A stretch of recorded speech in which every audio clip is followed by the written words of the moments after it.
Kalau orang sakit autoimun, mesti obatnya banyak. Belum lagi obat-obatan itu sebagian besar bisa menimbulkan efek samping. Sebenarnya bisa nggak sih penyakit autoimun itu dikendalikan tanpa obat? Gimana jawabnya? Bisa. Kok bisa? Ayo kita ikuti video ini sampai selesai ya.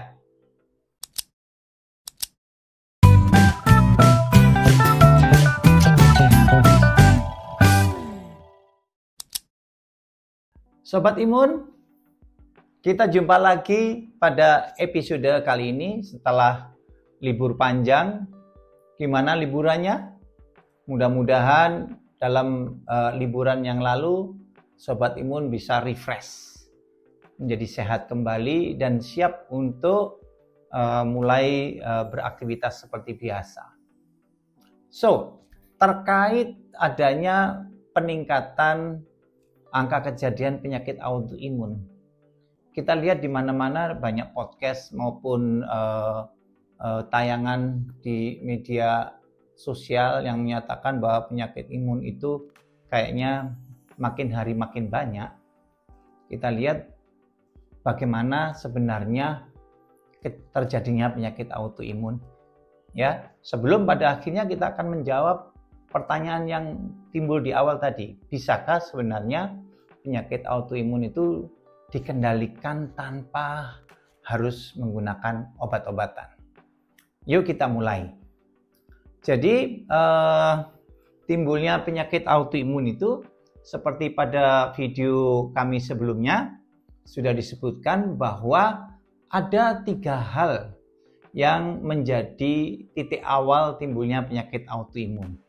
Yang pertama adalah warisan yang tidak bisa ditolak. Ya, apa itu? Tentu saja adalah bakat genetik yang kita dapat dari kedua orang tua kita.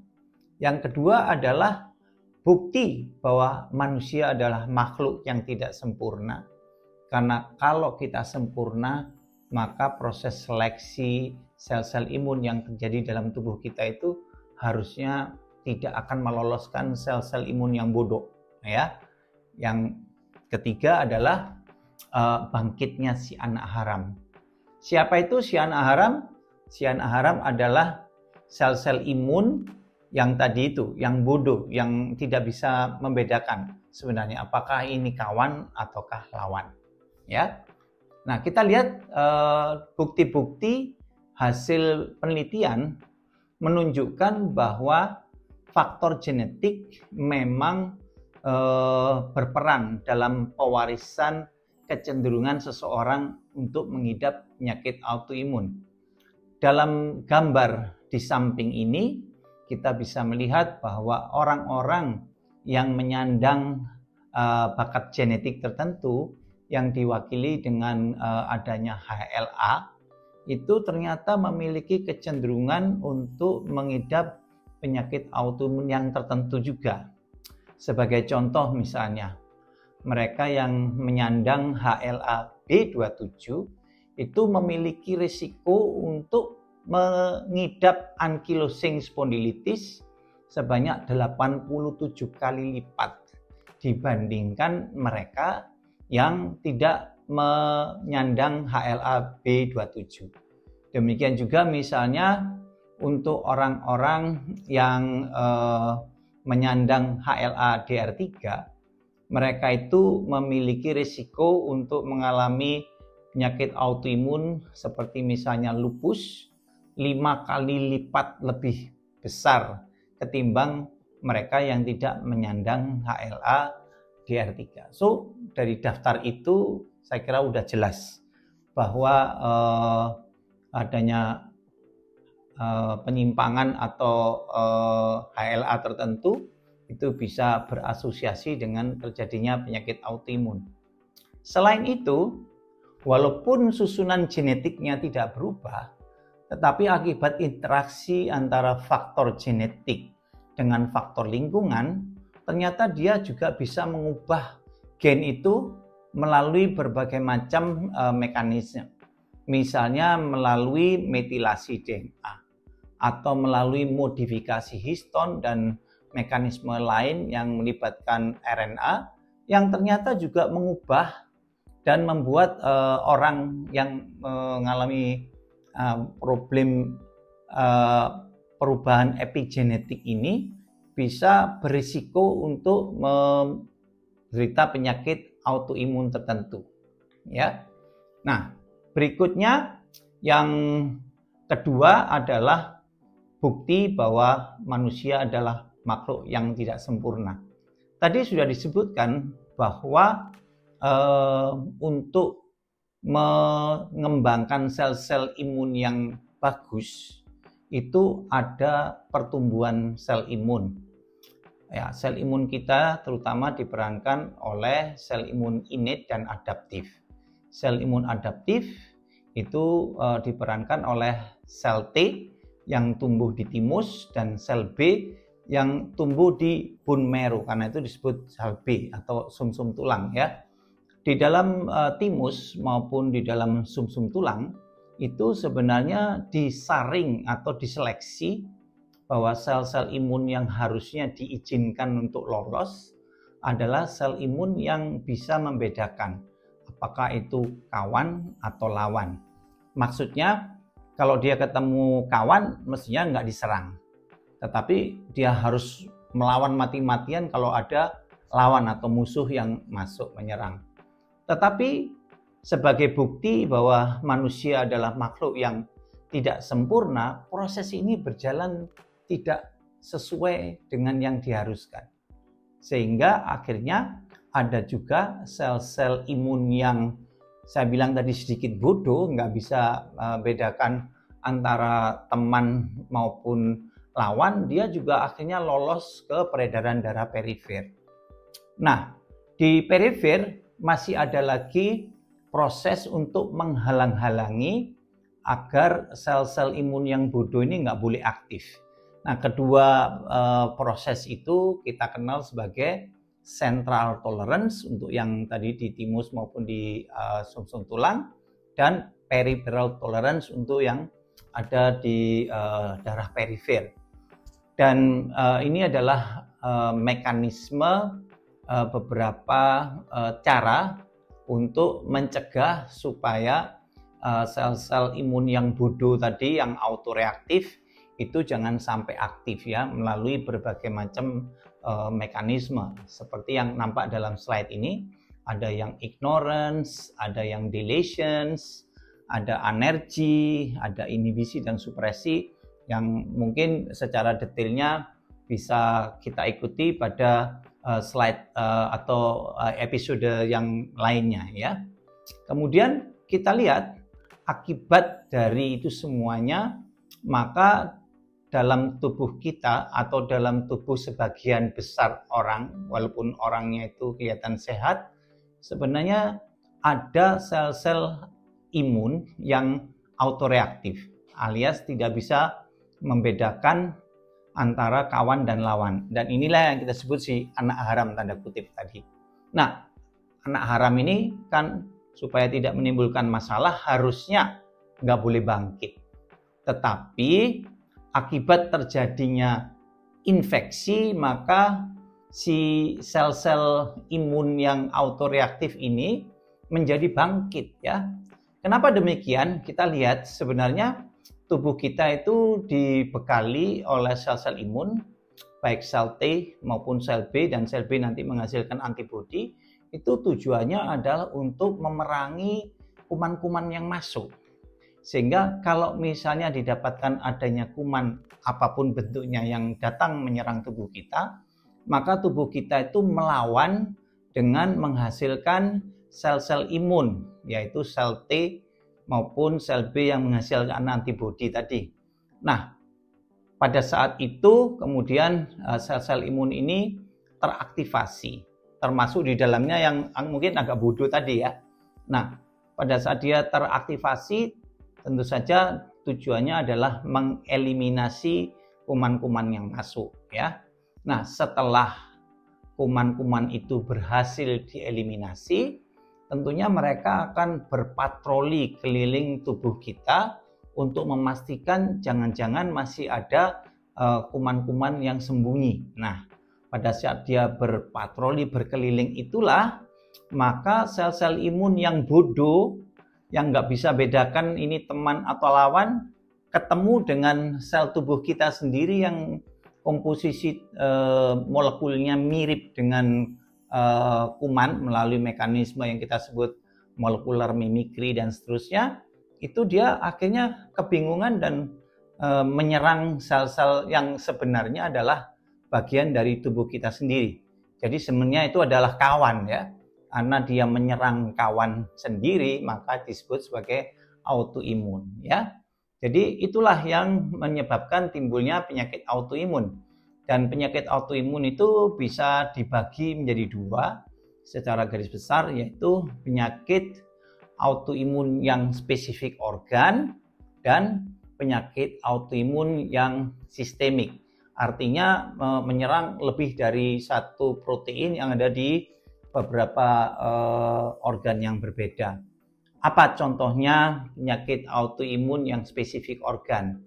Ada penyakit Graves atau tiroiditis Hashimoto yang menyerang kelenjar tiroid. Ada Addison disease ya, yang menyerang kelenjar adrenal. Kemudian ada diabetes mellitus tipe 1 yang menyerang pankreas.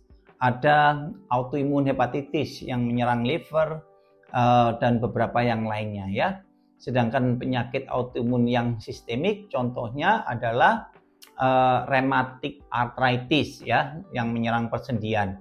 Kemudian yang sangat terkenal lupus ya, disebut juga sebagai SLE atau Systemic Lupus Erythematosus, sindroma Sjogren, skleroderma dan masih banyak lagi ya.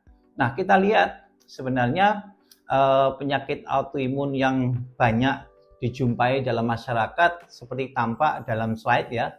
Ada lupus, ada penyakit Crohn, ada artritis rheumatoid, ada multiple sclerosis yang menyerang otak, sel-sel di otak, penyakit Graves atau Hashimoto yang tadi menyerang kelenjar tiroid, diabetes tipe 1, dan yang salah satu yang menyerang kulit adalah psoriasis ya. Nah, jadi kalau kita perhatikan sebenarnya penyakit autoimun itu terjadi melalui beberapa tahapan ya. Tahapan yang pertama di mana orangnya masih sehat, itu memang benar-benar orangnya tidak mengalami manifestasi penyakit autoimun, orangnya masih sehat. Dalam tubuhnya juga tidak ada sel-sel yang anak haram tadi itu, tidak ada sel T autoreaktif, tidak ada autoantibody. Nah, pada tahap berikutnya yang kita sebut sebagai autoimmunity, nah orangnya masih tetap sehat, artinya masih belum ada manifestasi penyakit autoimun. Tetapi dalam tubuhnya sudah kita dapatkan si anak-anak haram tadi, yaitu sel T autoreaktif, sel B autoreaktif yang menghasilkan autoantibody ya. Dalam kondisi ini walaupun sudah didapatkan adanya sel T maupun sel B autoreaktif, itu gejalanya masih belum muncul. Nah, berikutnya setelah melalui aktivasi yang melibatkan 3 faktor yang tadi kita sudah bahas, barulah penyakit autoimunnya itu mulai muncul gejalanya. Ya, bisa mengenai persendian, bisa mengenai kulit dan sebagainya, dan pada saat ini tentu saja tadi sudah dijumpai adanya sel T autoreaktif maupun antibody. Nah, dalam perjalanannya penyakit autoimun itu akan menjalani suatu perjalanan klinis yang panjang yang berselang-seling antara kondisi di mana penyakitnya terkendali ya, yang kita sebut sebagai remisi ya, dan juga mengalami relapse atau flare up ya. Pada saat dia mengalami remisi, penyakitnya itu bisa dikendalikan seolah-olah pasiennya tidak memiliki manifestasi penyakit autoimun, walaupun sebenarnya dia masih sakit dan dalam tubuhnya sebenarnya masih dijumpai sel T autoreaktif maupun autoantibody, tetapi sel-sel imunnya itu bisa diredam karena penggunaan obat-obatan atau cara-cara yang lain yang digunakan untuk mencegah bangkitnya respon imun. Tetapi karena adanya sesuatu, misalnya adanya penyakit komorbid, adanya infeksi dan hal-hal yang lain, maka sel-sel imun yang tadinya terkendali itu bisa bangkit lagi. Nah, pada saat dia bangkit, dia kembali menyebabkan inflamasi dan kerusakan jaringan. Kondisi itulah yang kita sebut sebagai flare up. Sobat imun, sebenarnya dasar dari semua penyakit itu adalah terjadinya inflamasi. Tentu saja dipicu oleh hal-hal yang berbeda. Sebagai contoh, penyakit alergi dipicu oleh inflamasi akibat reaksi terhadap bahan-bahan yang sebenarnya bukan merupakan ancaman, tetapi oleh sel imun dianggap sebagai sesuatu yang berbahaya. Kemudian penyakit infeksi itu sebenarnya merupakan reaksi inflamasi yang ditujukan untuk memerangi kuman-kuman yang masuk dan untuk mengeliminasi kuman-kuman tersebut, ya.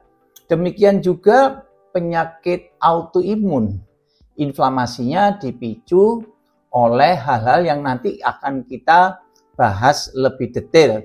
Nah, demikian juga penyakit metabolik kardiovaskuler maupun penyakit kanker. Semua dasarnya adalah inflamasi walaupun pencetus maupun mekanismenya berbeda-beda. Nah, seperti yang sudah kita bahas sebelumnya, terjadinya penyakit autoimun itu diperankan oleh adanya 3 hal. Yang pertama adalah bakat genetik, seperti misalnya adanya HLA tertentu yang disandang oleh seseorang, misalnya B27, DR3, dan seterusnya. Nah, konsekuensi dari adanya bakat genetik ini adalah 2 hal, yaitu lolosnya sel-sel imun yang reaktif terhadap diri sendiri dan sistem imun itu menjadi lebih reaktif. Ya. Sel-sel imun yang reaktif terhadap diri sendiri ini kalau lolos maka akan menyebabkan sistem imun gagal membedakan kawan atau lawan. Adanya bakat genetik saja tentu saja tidak cukup untuk memicu munculnya penyakit autoimun.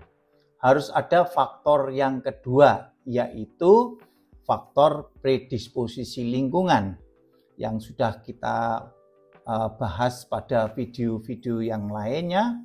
Misalnya adanya makanan yang proinflamatorik, adanya paparan mikroplastik, polusi udara, stres, paparan asap rokok, ketidakseimbangan mikrobiota usus, paparan sinar ultraviolet atau kekurangan vitamin D. Nah, faktor predisposisi lingkungan ini akan membuat sistem imun lebih proinflamatorik. Ya, dengan adanya kedua faktor ini membuat seseorang itu menjadi lebih responsif. Dan faktor yang ketiga yaitu adanya infeksi bakteri atau virus yang melalui molecular mimicry ya maupun bystander immune activation akan menyebabkan aktivasi sistem imun yang tadi tidak mampu membedakan kawan atau lawan, sehingga sistem imun yang teraktivasi akan juga sistem imun yang melawan diri sendiri ya.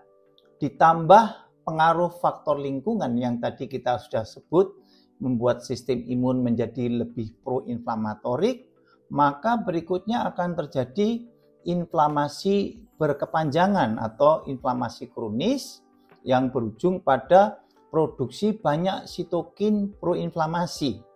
Ini semua akan mengakibatkan kerusakan jaringan atau organ yang pada akhirnya akan memunculkan gejala-gejala penyakit autoimun.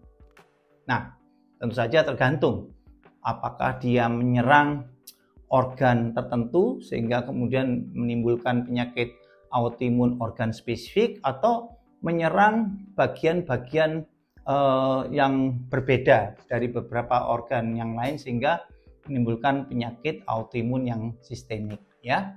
Nah, sekarang kalau sudah berhasil didiagnosis oleh dokter, kemudian bagaimana cara mengatasinya? Biasanya dokter tentu akan menggunakan modalitas terapi yang pada prinsipnya tadi adalah untuk mengatasi inflamasi, karena inflamasi merupakan dasar dari kerusakan yang terjadi pada pasien-pasien dengan penyakit autoimun. Nah, apa yang digunakan oleh dokter?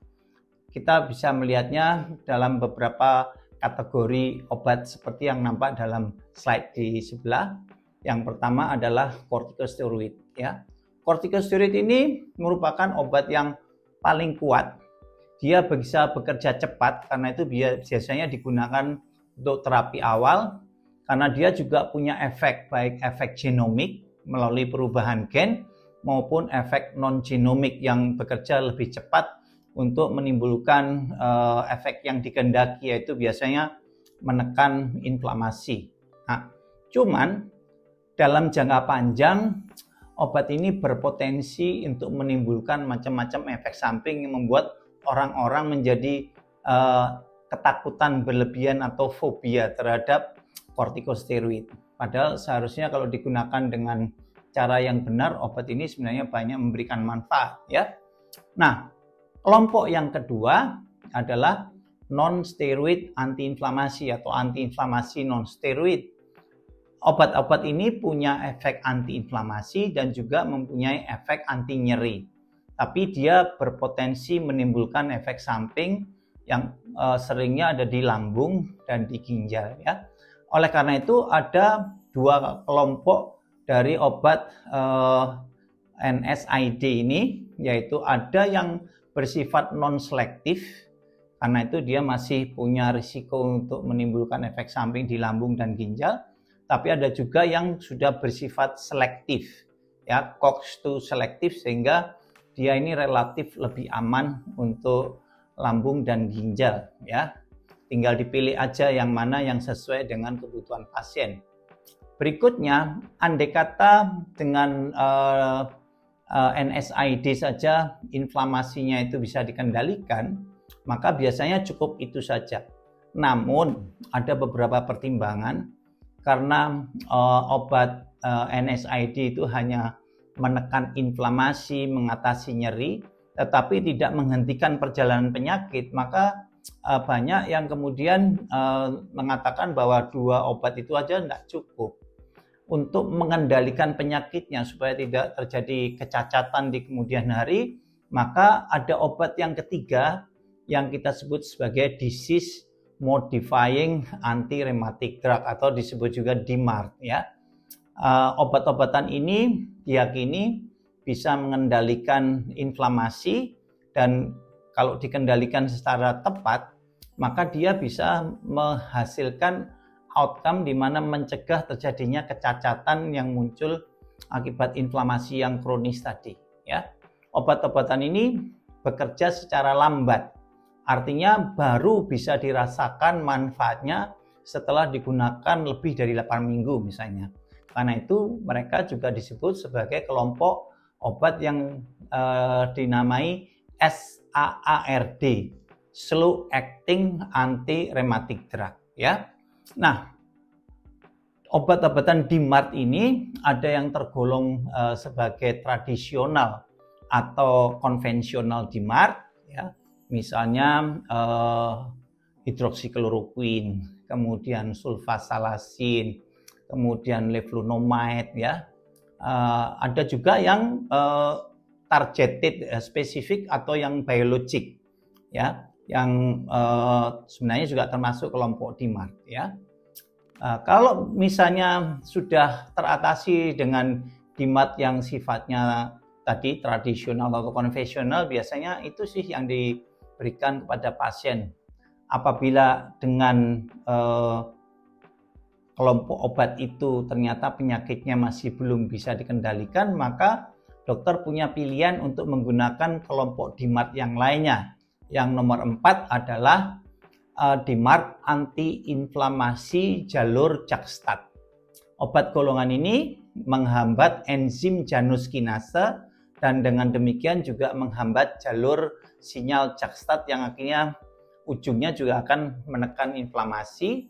Dan yang terakhir adalah obat DMARD golongan biologik atau biologic agent yang biasanya berupa antibodi monoklonal yang akan mentarget sel-sel imun spesifik tertentu sehingga kemudian bisa juga menekan inflamasi yang sifatnya lebih kuat dibandingkan obat-obat yang sebelumnya, tetapi juga memiliki konsekuensi harus dipantau lebih ketat untuk memastikan bahwa pasien hanya mendapatkan manfaat dan tidak mendapatkan mudarat berupa efek samping dari obat-obatan ini.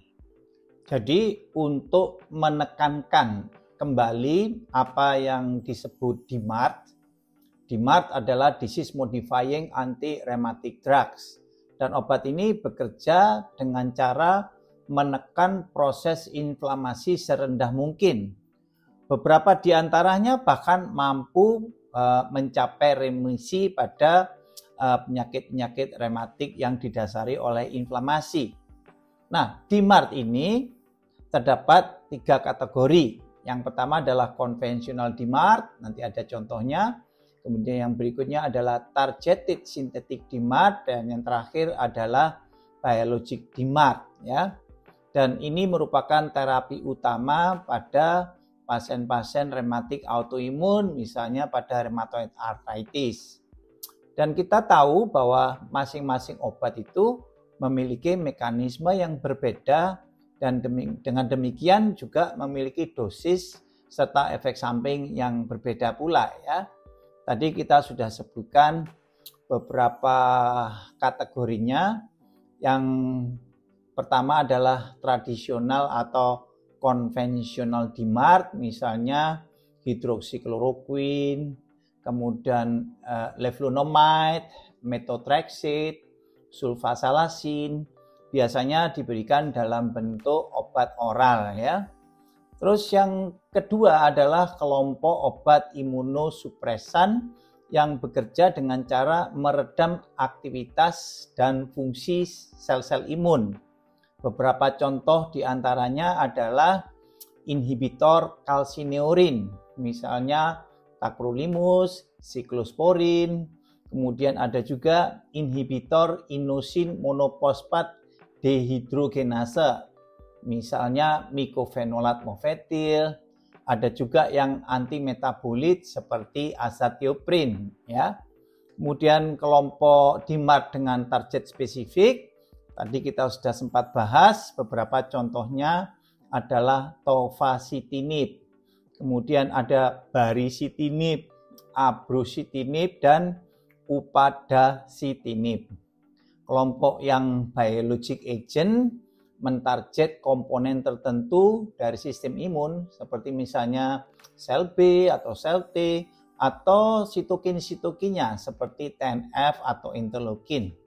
Beberapa contohnya antara lain adalimumab, infliximab, golimumab, dan etanercept ya.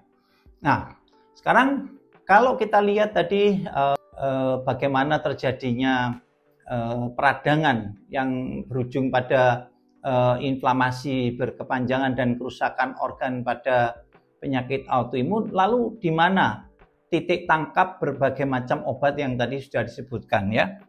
Yang kita lihat pertama adalah kortikosteroid. Kortikosteroid ternyata bisa menekan aktivasi sistem imun ya. Kemudian yang dengan cara yang sama dia bisa mengurangi inflamasi yang berkepanjangan dan juga mengurangi produksi sitokin-sitokin proinflamasi. Itu titik tangkapnya kortikosteroid. Lalu yang obat-obatan non-steroid inflamasi atau beberapa jenis DMARD itu punya dual effect.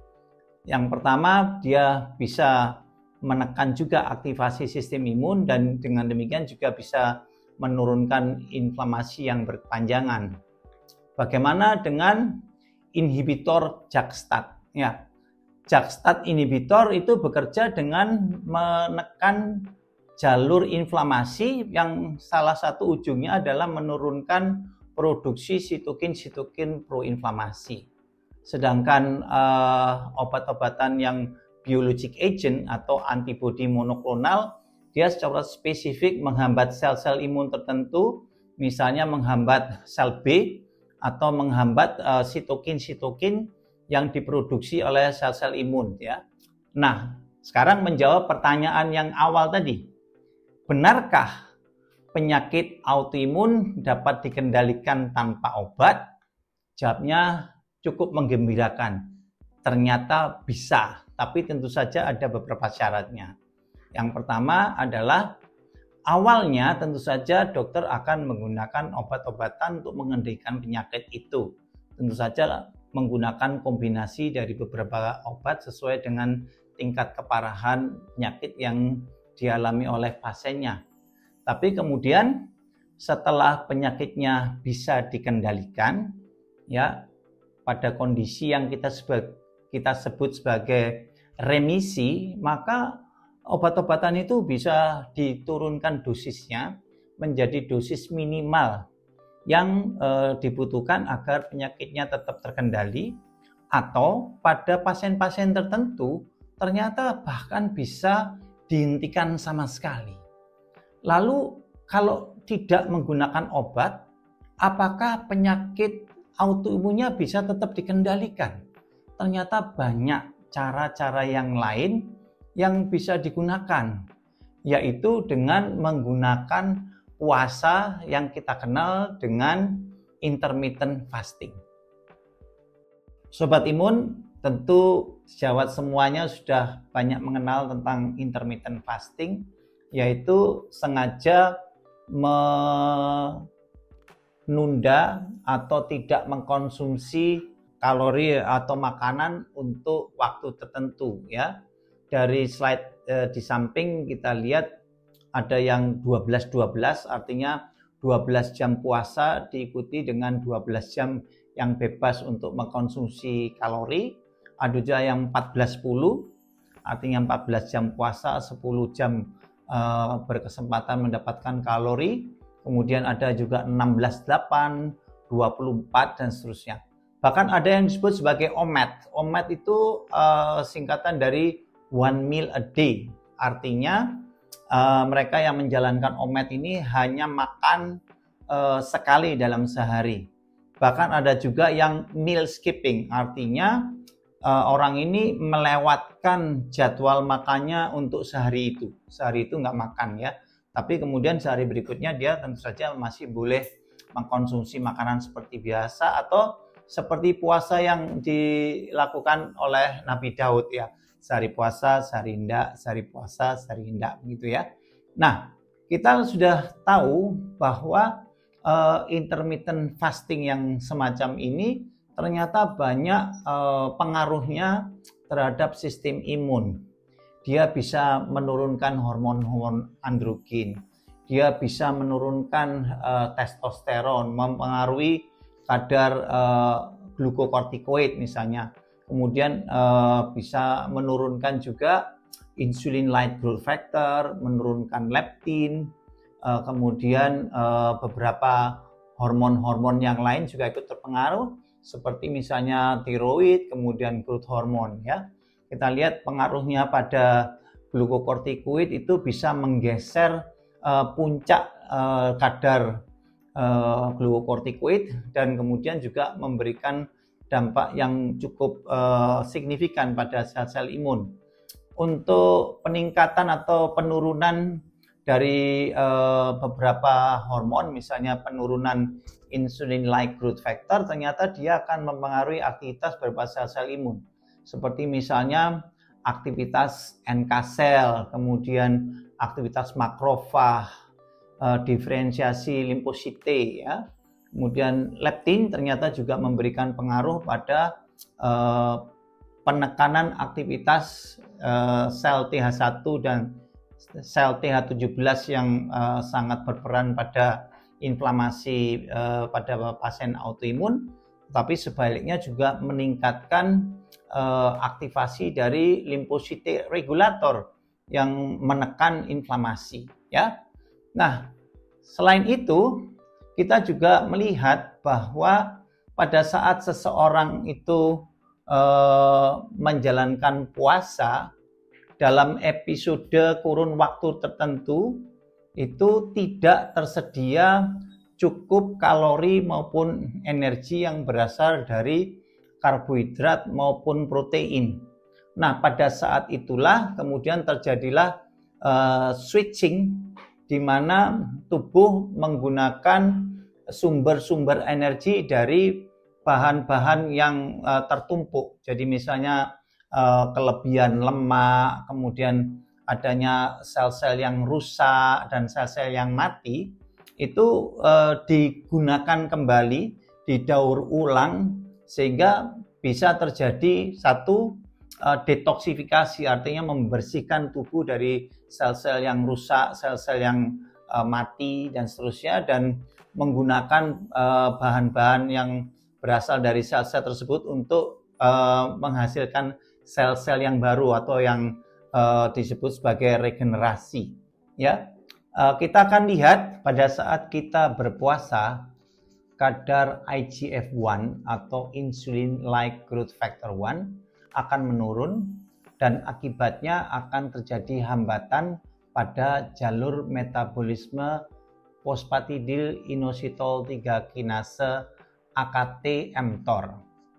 Sebaliknya, dua sensor energi lainnya akan diaktifkan, yaitu AMP atau adenosin monofosfat akan mengaktifkan AMPK atau adenosin monofosfat activated protein kinase, dan NAD atau nikotin amid adenin dinukleotida, dan akan mengaktifkan sirtuin-1. Berkurangnya ketersediaan asam-asam amino dan karbohidrat pada saat seseorang menjalankan intermittent fasting akan mempengaruhi sensor GCN2 atau General Control Non-Derepressible 2 untuk mengendalikan aktivitas diferensiasi dan polarisasi sel T serta sel makrofag. Kadar beta hidroksibutirat akan meningkat sebagai hasil dari pembakaran lemak menjadi asam lemak dan akan menekan inflamasi melalui hambatan pada NLRP3 inflammasum. AMPK akan menghambat ACC1 atau asetil koenzim A karboksilase 1 dan akan menurunkan sintesis asam lemak. Akibat penurunan sintesis asam lemak tersebut, maka diferensiasi sel TH1 dan sel TH2 juga akan menurun. Puasa yang dilakukan selama 4 minggu atau lebih akan menurunkan asupan kalori sebesar 30% dan ini akan menurunkan sel TH17 dan sebaliknya akan meningkatkan sel Treg. Sobat imun, kesemuanya itu tadi akan sangat membawa manfaat untuk pasien-pasien yang mengalami inflamasi seperti halnya pasien-pasien autoimun. So, walaupun sudah tidak lagi menggunakan obat-obatan antiinflamasi, artinya pada saat seseorang itu mengalami remisi dan menggunakan cara-cara non-farmakologik untuk mengendalikan penyakitnya seperti halnya melakukan puasa intermiten ini, seseorang yang menderita penyakit autoimun tetap punya peluang untuk mengendalikan aktivitas penyakitnya, mengendalikan inflamasinya walaupun tanpa obat. ada satu hal yang lain pada intermittent fasting, ternyata juga akan memberikan perubahan pada komposisi mikrobiota. Ya, dalam slide yang ada di sebelah nampak bahwa komposisi mikrobiota juga akan terpengaruh pada saat seseorang berpuasa. Sehingga pada saat kondisi tidak berpuasa, respon sel-sel imun terhadap komposisi mikrobiota dan aktivasi mikrobiota itu akan menimbulkan produksi sitokin proinflamatori dalam jumlah yang tinggi, dan itu juga akan membawa pengaruh munculnya inflamasi. Sebaliknya pada saat kita berpuasa, ya, perubahan komposisi mikrobiota itu jadi juga akan menimbulkan menurunnya produksi sitokin proinflamasi yang tentu saja memberikan manfaat untuk sobat imun atau mereka yang mengalami penyakit autoimun. Jadi banyak sekali manfaat yang diperoleh dari intermittent fasting untuk mereka yang mengalami penyakit autoimun. Sehingga secara garis besar, kalau kita ditanya, bisakah penyakit autoimun dikendalikan hanya dengan upaya non-farmakologik tanpa obat-obatan? Jawabannya ya, bisa.